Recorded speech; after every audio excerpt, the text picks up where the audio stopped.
మీనన్ గాని మీనన్ మనుషులు గాని ఎక్కడా కనిపించట్లేదు జడి. అన్నీ మన కంట్రోల్లోనే ఉన్నాయి. అంతా పర్ఫెక్ట్గా జరిగితే ఇంకొక అరగంట గడిస్తే చాలు, సీఎం గారు సేఫ్గా వెళ్ళిపోతారు. అంతా మన కంట్రోల్లో లేదు కేడి, ఉందని మనం అనుకుంటున్నాం. అలా అనుకునేలాగా మీనన్ చేస్తున్నాడు.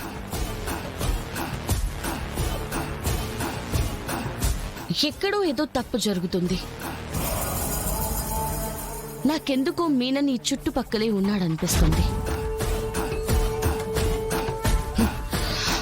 మినిస్టర్ గారిని, కమిషనర్ గారిని కాపాడుకోవడానికి మీనన్కున్న ఒకే ఒక్క దారి సీఎం గారు. అలాంటి ఛాన్స్ ని మీనన్ వదులుకుంటాడా? మొత్తం సర్వనాశనం చేసైనా తను అనుకున్నది అనుకున్నట్టు చేస్తాడు. ఇప్పుడు ఎలా జడి? ఏం చేద్దాం? ఏం చేసైనా సీఎం గారిని, ప్రియాని కాపాడాలి. మినిస్టర్, కమిషనర్ తప్పించుకోవడానికి వీల్లేదు.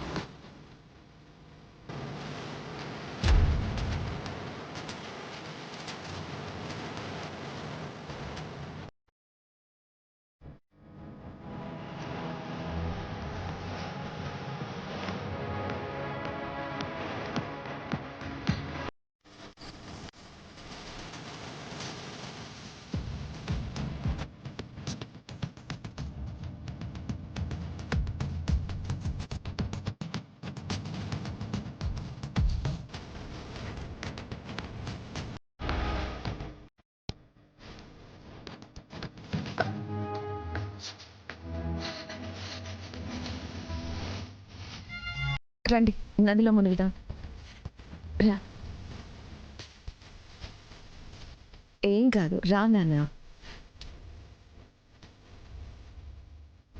స్వామి దగ్గరకు వచ్చినప్పుడు అలా అనకూడదు. రా. కీర్తి రానంటుంది, ఇప్పుడు ఎలా? మనం చెప్పిన మాటలు పిల్లలు వినాలి కానీ వాళ్ళు చెప్పిన మాట మనం వినటం ఏంటదినా? ఏ కీర్తి, చెప్తుంటే అర్థం కావట్లేదా? అందరూ నదిలో మునగాలి, పద పద.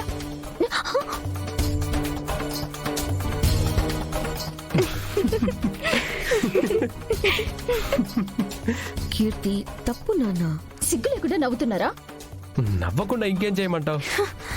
అయినా పిల్లలతో మాట్లాడే పద్ధతి ఇదే నా వదినా. కీర్తి, మేము వెళ్ళి మునుగుతాము, నువ్వు చూడు, అప్పుడు నువ్వు కూడా రా, సరేనా?